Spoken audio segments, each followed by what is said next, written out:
소개해 주셔서 감사합니다. 안녕하세요. 저는 서울대병원 약제부에서 근무하고 있는 이옥상 약사입니다. 말씀해 주신 것처럼 첫 시간으로 제가 말씀드릴 주제는 심혈관계 약물 처방 시 주의해야 할 약물 상호작용입니다. 발표 내용은 다음과 같이 말씀드리도록 하겠습니다. 약물은 음식이나 약물 등 여러 가지 요인에 따라서 약효가 변동이 될 수 있는데요. 오늘 제가 주로 다룰 약물 상호작용, 줄여서 DDI는 두 가지 이상의 약물을 병용했을 때 상체 반응이 서로에 의해서 영향을 받는 것을 말하며 보통 의도하지 않은 상태에서 발생하기 때문에 이상 반응과 같은 부정적인 효과가 나타날 수 있습니다. 실제로 예방 가능한 약물 유해 반응 중 20% 정도가 약물 상호작용과 관련 있는 것으로 알려져 있습니다. 이러한 DDI는 약동학적이거나 양력학적인 요인에 의해서 나타날 수가 있는데요. 각각의 단계에서 영향을 받을 수 있습니다. 흡수 단계는 예를 들어서 위 3도 변화를 일으키는 약물과 함께 병용했을 때 흡수가 양이 달라질 수가 있고, 불포는 혈장 단백질, 알부민과 같은 결합 부위에서 병직적으로 결합하는 약물들끼리 투여가 되었을 때 상호작용이 있을 수 있습니다. 주로는 이 대사 단계에서 관련이 되어 있고요. 사이코토크롬 P450 효소에 의해서 대사되는 약물이 이 효소를 유도하거나 억제하는 약물과 함께 병용이 되었을 때 혈중 농도 변화에 의해서 상호작용이 나타날 수 있습니다. 양력학적인 요인은 서로 같은 효과를 나타내는 약물들끼리 혹은 서로 반대되는 약물들끼리 투여되었을 때 서로에 의해서 약효가 증강이 되거나 감소가 될 수 있는 부분이 있습니다. 이러한 약물 상호작용은 임상적으로 영향은 미미한 마이너한 단계부터 실제로 치명적인 이상 반응이 나타날 수 있는 시비어한 단계까지 있으며 위험한 경우에는 병용이 금기되는 경우도 있습니다. 나타난 약물 상호작용에 대해서는 치료의 이득보다 위험이 큰 경우에는 가능하면 조합을 피하도록 권고를 하고 있고, 같이 사용을 해야 되는 경우에는 상호작용에 의한 유해 반응이 나타나는 것이 적도록 필요한 경우 용량을 조절하거나 투여 간격을 조율하거나 혹은 나타날 수 있는 임상적인 증상이나 랩 수치의 변화에 대해서 모니터링하면서 관리를 할 수 있습니다. 심혈관계 질환은 이제 전 세계적으로도 유병률이나 발생률이 점차 증가하고 있고, 국내에서도 사망 원인인 2인 흔하게 볼 수 있는 질환입니다.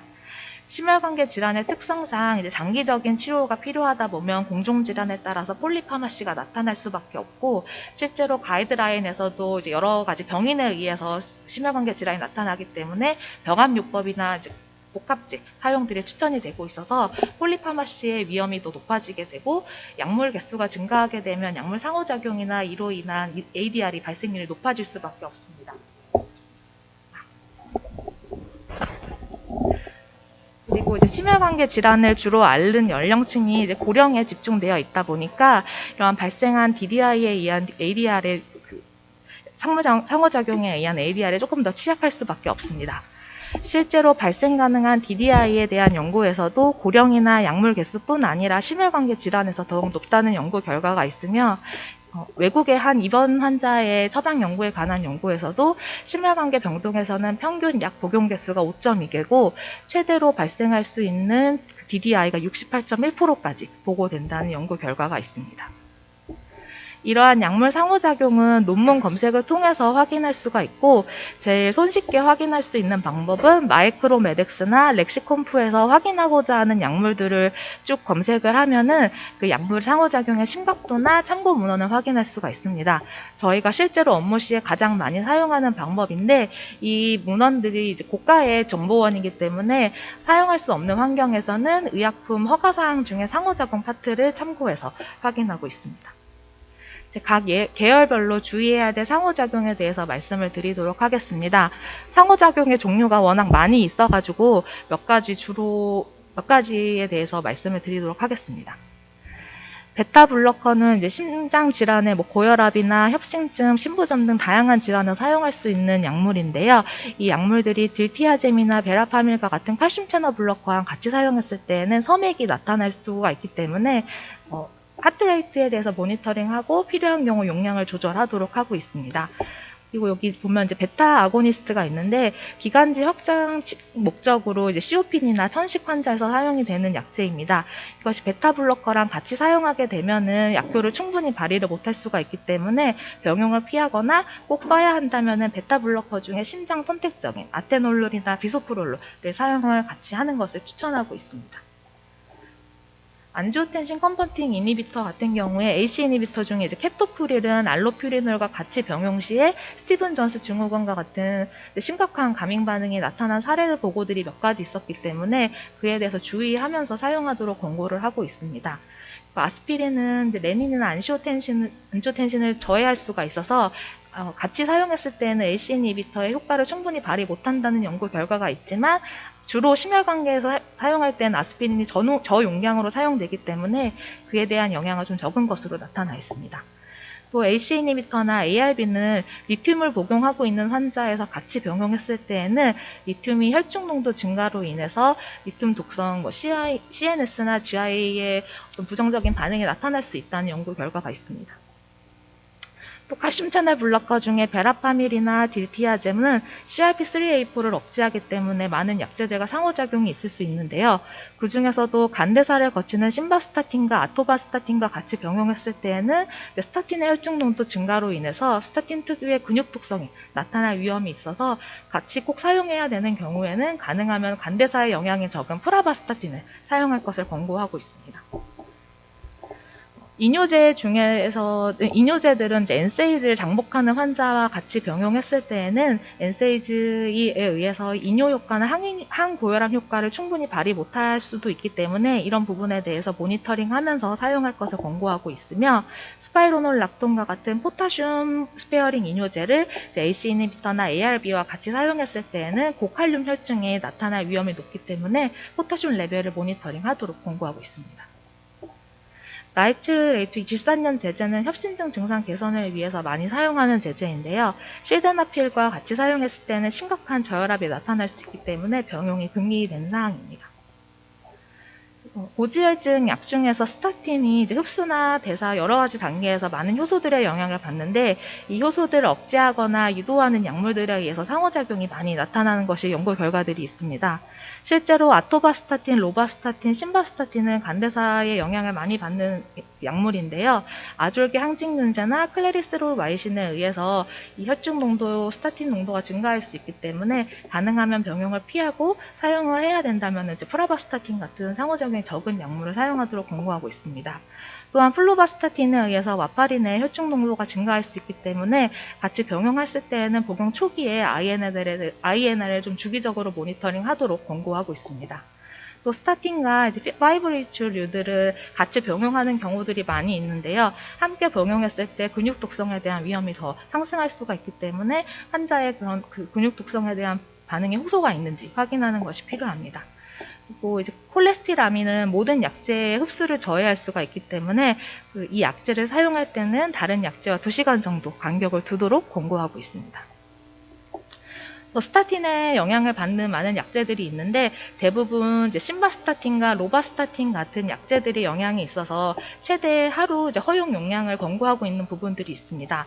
그 중에서도 다비가트라는 CYP 대사랑 관련이 있는 것은 아니지만 심바스타틴과 로바스타틴이 P글라이코프로테인을 억제하여서 다비가트라는 혈중 농도 상승으로 인한 출혈 위험이 상승할 수가 있기 때문에 가능하면은 다비가트란을 복용하는 환자에서 심바스타틴이나 로바스타틴을 병용하는 것을 권고하고 있지 않습니다. 또 HIV 감염 치료제와도 상호작용이 있는데요. HIV 감염 이력 자체 혹은 이제 항레트로바이러스 치료제에 의해서 이상지질 혈증이 나타날 수가 있고 이에 대한 치료로 스타틴이 들어가는 경우들이 많이 있습니다.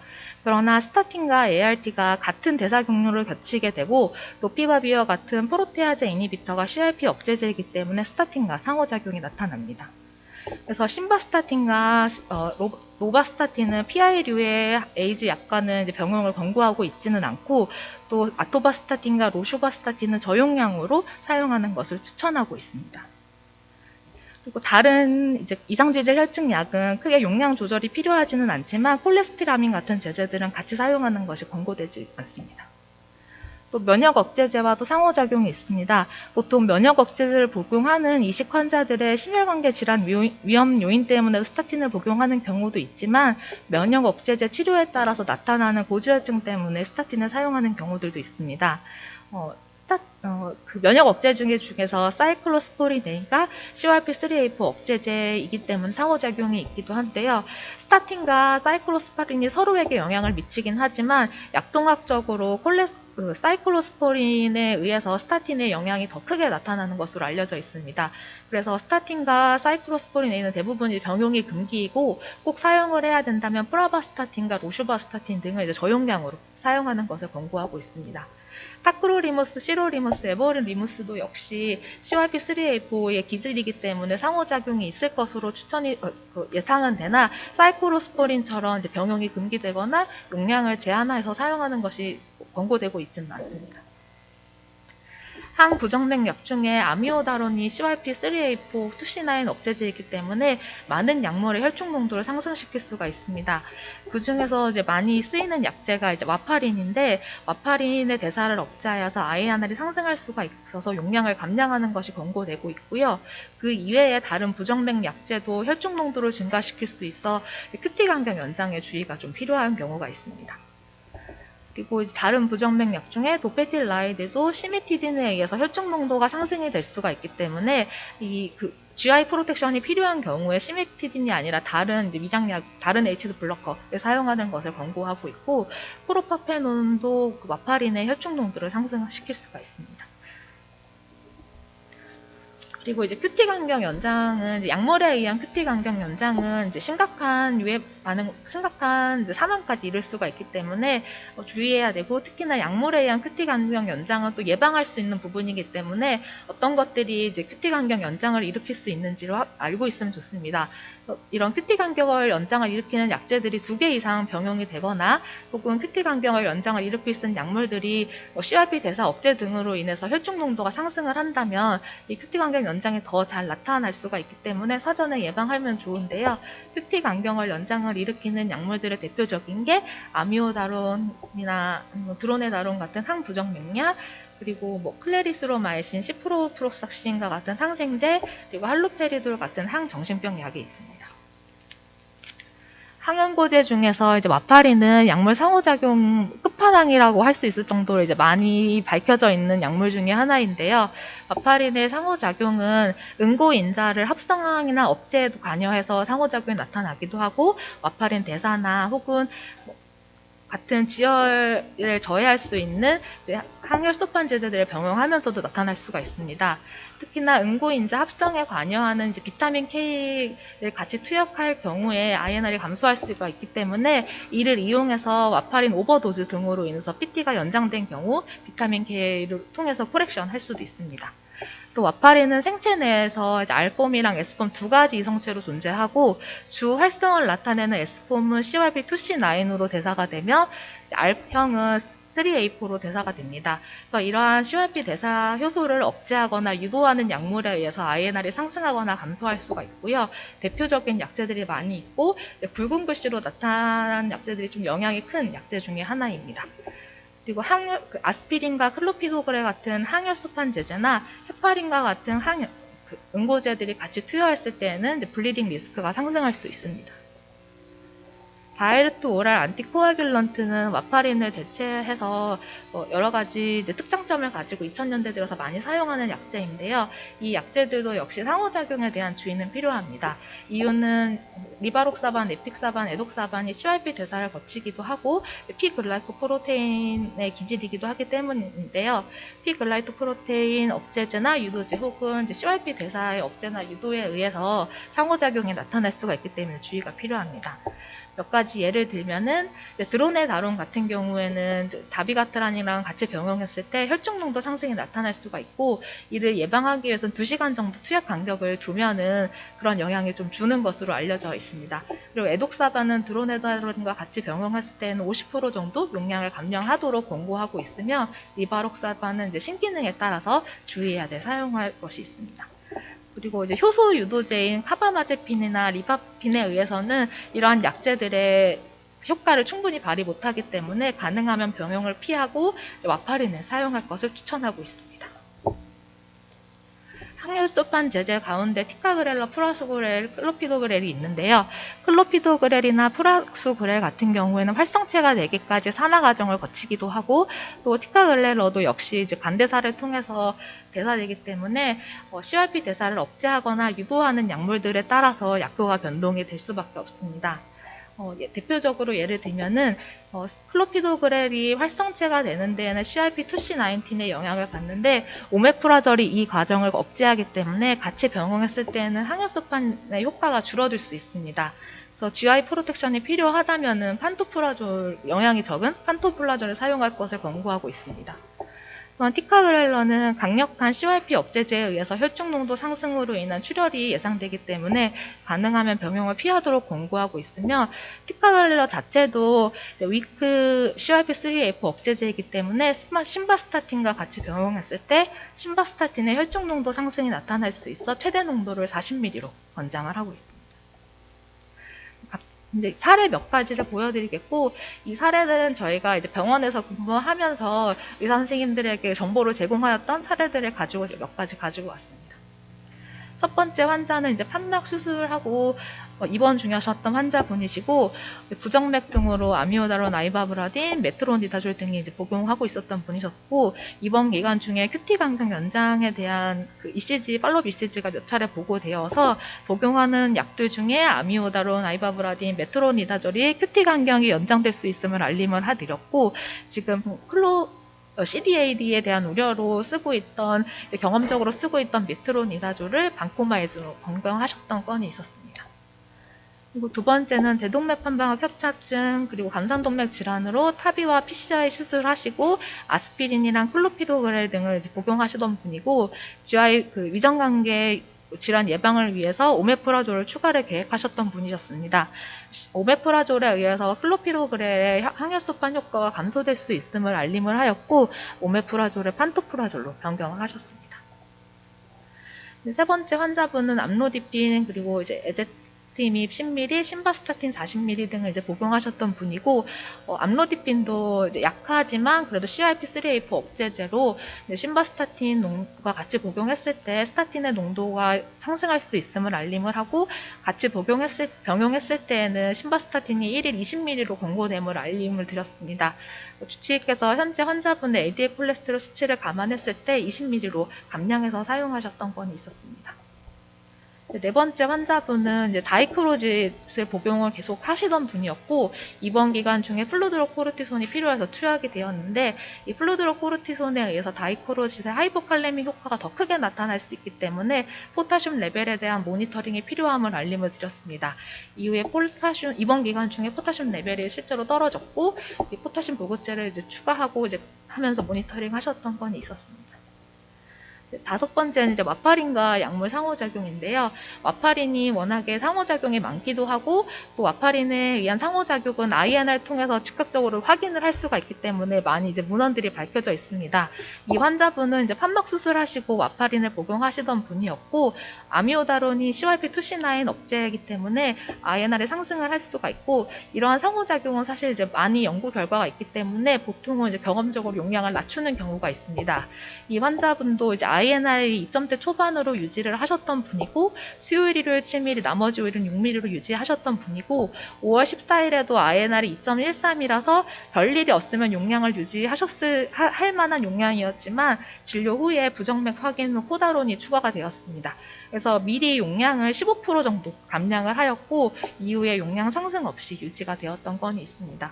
이러한 아미오다론에 대한 와파린의 용량 상승이 예상이 될 수가 있으니까, INR 상승이 예상이 될 수 있기 때문에 미리 용량을 감량하는 거는 이제 아미오다론이 용량 의존적으로 나타날 수가 있기 때문에 용량이 커질수록 미리 용량을 낮추는 정도가 커지게 됩니다. 다음은 이제 리판핀과 와파린의 상호작용인데요. 리판핀은 CYP 대사를 유도해서 와파린의 클리어런스를 높이고 같이 병용할 때는 INR이 정말 크게 많이 떨어지게 됩니다. 실제로 와파린 복용하던 환자가 리판핀을 투약을 하게 되면은 용량이 유지 용량의 2배에서 3배까지도 증량이 되는 경우들이 있습니다. 이 환자분도 기존에 수일 8mm 나머지는 7mm로 유지되던 분이었는데 이제 그 7월 말에 INR이 1.4로 많이 떨어져 있어서 약제들을 스크리닝 하다 보니까 일주일 전에 이제 리판핀이 시작이 된 것을 확인할 수가 있었고 이후에 짧게 팔로우하면서 용량이 거의 2배 가까이 증량이 되었습니다. 이런 환자분은 저희가 복약 지도를 할 때 리판핀이 끊어지는 시점에 또 이제 자주 좀 모니터링이 필요함을 알립니다. 왜냐하면 이렇게 증량이 된 상태에서 빨리 모니터링을 하지 않으면은 리판핀이 끊어지고 난 다음에는 INR이 크게 상승해서 출혈 위험이 아주 급격히 올라가기 때문입니다. 실제로 이 환자분께도 저희가 그렇게 교육을 드렸고 이후에 끊어지는 시점에 또 일주일에 한 번씩 이제 차근차근 오셔서 용량이 이제 감량해서 유지가 잘 되셨던 건이 있었습니다. 보시는 것처럼 약물 상호작용에 대해서는 이제 많은 연구 자료들과 결과들이 있습니다. 이러한 자료들을 이제 무시하거나 간과하거나 혹은 이제 약물 상호작용에 대한 우려로 필요한 약임에도 쓰지 못하는 경우보다는 상호작용이 있을 수 있음을 인지하고 적절하게 대처하는 것이 이제 안전하고 효과적인 약물 치료에 관여할 수 있을 거로 생각이 되고 이러한 약물 상호작용에 대한 정보를 제공하는 것 역시 약사의 역할이라고 생각이 됩니다. 이상입니다. 동청해 주셔서 감사합니다.